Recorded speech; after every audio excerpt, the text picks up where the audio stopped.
いつもの朝。今日は久しぶりに包丁でも研ごうかな。たまーに研いでる。やっぱり包丁は切れないより切れる方がいいからな。10年くらい前にもらってからずーっと使ってる包丁。レストランで働いていた時は毎週のように研いでたけどね。今はほぼ全くといいほど研いでいない。包丁が切れなくて困るってことがまずないからね。包丁研ぎ。そんなに得意じゃない。でもこの研いでる時の音は好き。砥石と刃が擦れる音。なんかいい。切れるようになれ、切れるようになれと念じながら。しかし念じても決して切れるようにはならない。もういいかな。マシにはなったろ。いつもこうやって適当に切り上げてしまう。だからそんなに切れるようにはならない僕の包丁。包丁研ぎが終わったのでパンを焼く。昨日仕込んでおいたサワードーのスターター、天然酵母さんです。1890年代のサワー酒。相当ばあさんだよな。すごいよな。1890年って130年前とかだよ。原田ハウスとほぼ同年代だね。この家が建てられたの確か1900年とかだからな。すげえ。家も工房も大事にしながら生活しよう。まあでも工房はともかく家は新しい方がいい気がするけどね。まあいいさ。今はこうやって普通に生活できてるんだから、それだけでもよっしょしないと。もう4回目か5回目になるこのサワードーブレッド。だいぶ慣れてきた。どんだけ普通のパンとの違いがあるのかあんまよくわかんないけど、こっちの方がヘルシーなんだって。僕の勝手なイメージなんだけど、白米じゃなくて玄米食べてる人みたいな感覚的に言ったらね。玄米食べてる人って健康志向だよな。もうこれも勝手なイメージだけど、まあこのサワードー天然酵母に関しても同じことが言える。まあ健康に気を使うのはいいことだよね。ただうちの場合玄米あるけどね、誰も食べないんだよ。そういう人んちも割と多いんじゃないかな。だから僕が玄米を食べたいってなったら、玄米をまず炊き、その後に白米を炊きと、まあ毎回2度炊かなければいけないという事態になる。このパンに関してもそう。今やってるサワードー、僕しか食べない。他の人たちは普通にスーパーで買ってきたパンね。2度手間。僕はそこまで手をかけられない。だからパンは買うようになったし、米はみんなに合わせて白米を炊いて食うし、そもそもそこまで健康志向ではない。こうやってサワードーブレッドを焼くのは、この1890年のサワー酒の種を生かしておきたいからだよ。だから僕は飽きるまではしばらくこのパンを焼き続けることになると思う。そしてうまいから。健康志向とか置いといて、とにかくこのサワードーブレッドが気に入ってるんだ。だからこうやってちょっと手間かけて自分でパンを焼いている。Stretch and fold。これをね、20分おきに4回くらいやる。急に普通にパンの話になった。このパターン、なんか好き。なんか好きってことない？君のことなんか好きとかさ。でも逆に言ったら君のことなんか嫌いっていうパターンもあるけどね。このサワードブレッドなんか好きね。なんか好きっていいよな。説明とかはねどうでもいいんだよ。なんか好きなんだからそれでいいじゃんみたいな雰囲気。好きな理由っていろいろあるよな。でもで、多分その理由をちゃんと説明できた方がいいよな。そんな気がする。よく人と人との間でも、僕のどこが好きとか、私のどこが好きとかあるじゃん。聞くタイプですか？聞くタイプの人はなぜ聞くんでしょう？どこが好きなのか分かりたいのかしら。それを分かることによって安心するとかなのかな。よく分かんないけど、承認欲求ってやつかな。昔付き合ってた女性に私のどこが好きって聞かれたことがあったよ。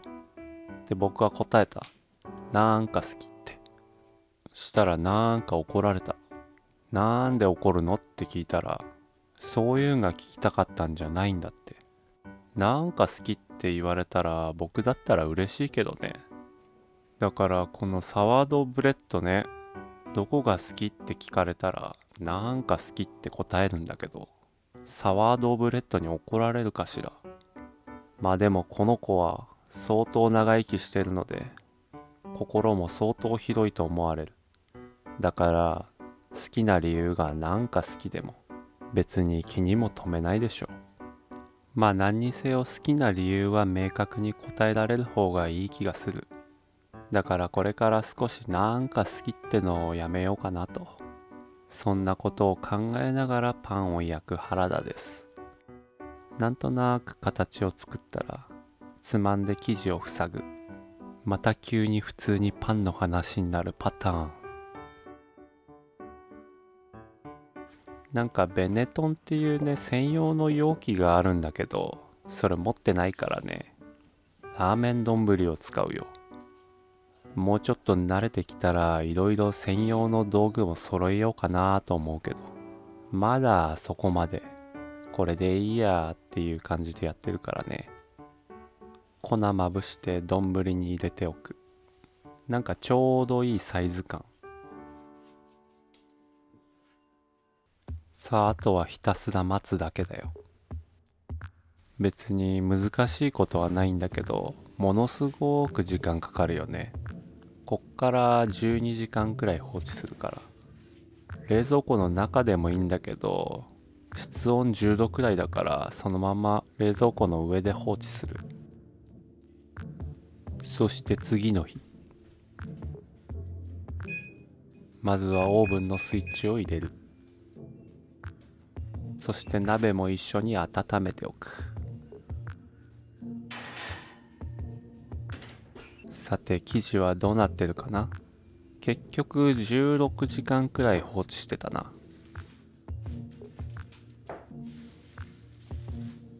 なんか良さそう。これを焼こう。鉄の鍋は一つしか持ってないので、一つはケーキ用のトレーで焼く。本当は熱した鉄鍋でやるのが一番いいらしいんだけど、まあ今のところこれでやってて問題ないからこれでやってる。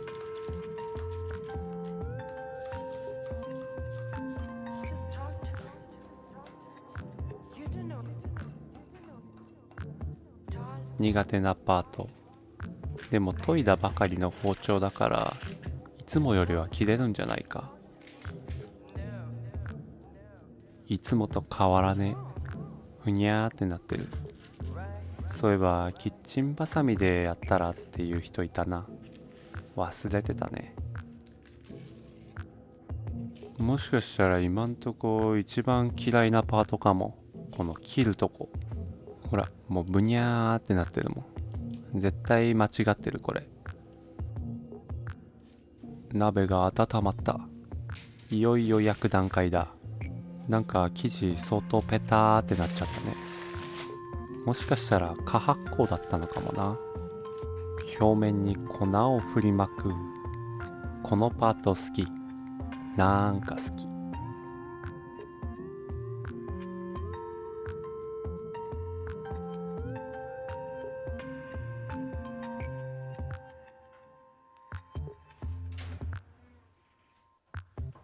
さあそれではいってらっしゃい。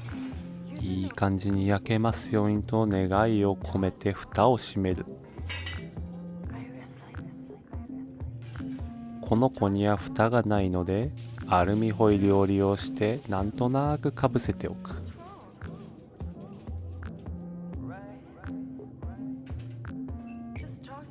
まずは20分。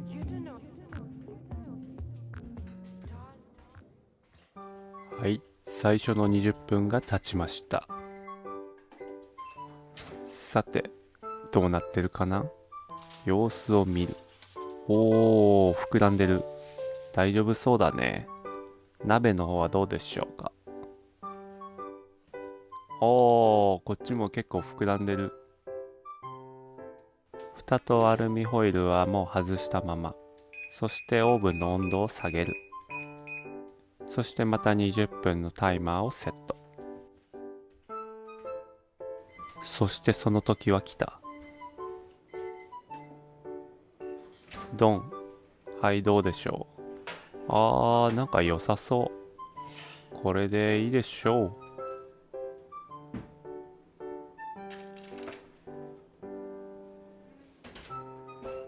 あとはラックに置いて冷めるのを待つだけ。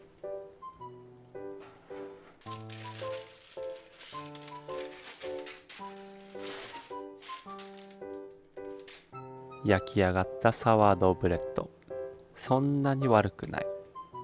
と思う。なんかこいつにはコブができてしまったけど。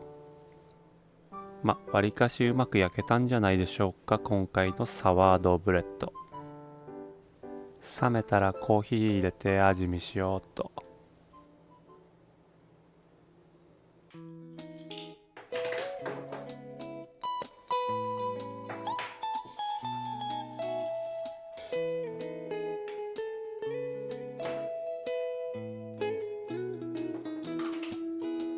お腹が空いたな、なんか食べよう。